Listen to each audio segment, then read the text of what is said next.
Hey, good morning, it's Owen, Bigland. This is the Inside Edge video blog. A lot of people might be surprised to know that I personally go out at least a couple times a month and hand deliver some of my flyers. I've been doing this for several years now. I've got a group of about 15 townhouse complexes in West Richmond that I target. That every 6 weeks or so I'll hand deliver one of my flyers. That flyer could be an open house for something in the neighborhood, some of my recent sales, some market information, but I'll go door to door to this townhouse complex and deliver a couple hundred of them every 6 weeks or so. Now I do a lot of targeted mailing as well. I use postal walk advertising that the Canada Post delivers. But I enjoy doing these targeted townhouse complexes for a number of reasons. First off, it gets me out of the office. I get some fresh air. I only do it on fair weather days. If it's raining, usually don't do it. I'll wait till a good day.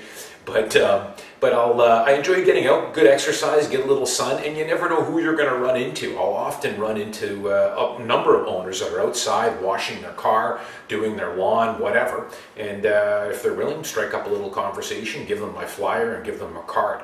But I get a couple of things when I introduce myself as a realtor and give them my flyer.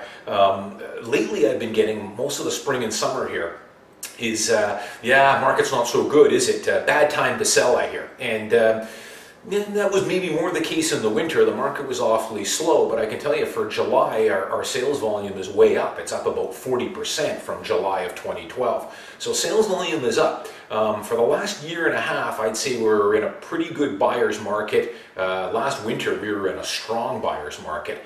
I would say the pendulum is going back into the middle. I don't think we're quite at a balanced market yet, but we're probably slightly favoring buyers. But it's a lot more balanced than what it was a year ago.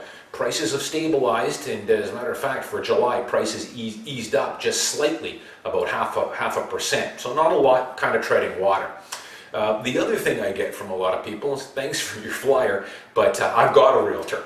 And I tell them, I'm sure you do. I think everybody knows probably several realtors. There's something like 10,000 of us working the Lower Mainland right now. But I always bring up, if they've got a few minutes to talk, the importance of maybe interviewing a few realtors for the job. Your friend that you've got, he might specialize in Coquitlam or Surrey. Does he know the West Richmond market? You really want to go with a realtor who knows the area and has got a lot of listings in that area, knows what things are selling for, and you also want to go with a realtor who's a listing specialist. And I blogged about this in the past. There's a lot of realtors that do both buying and selling. There's some that just work with buyers, and then there's myself, who is more on the listing side. 80–90% of my business is listing and marketing homes. So I take the advice of Forbes magazine or Money Sense magazine, a lot of these financial magazines. When it comes time to sell your house, it makes pretty good sense to interview at least 2, if not 3 realtors for the job. See who you think is going to do the best job for you, and then go from there. And that's all I ask when people tell me they've got a realtor. I totally understand that. You've got a friend, you don't want to hurt his feelings. But when you consider that your home is probably the biggest, most expensive asset you own, you want to make sure that when it comes time to sell it, you've got a guy that's going to sell it at the maximum price it's worth, and sell it in a timely manner and without any complications. So it makes a lot of sense to at least interview a couple people for the job. I'm Owen Bigland. As always, thanks for watching. You can always reach me at owen@owenbigland.com. See you next time.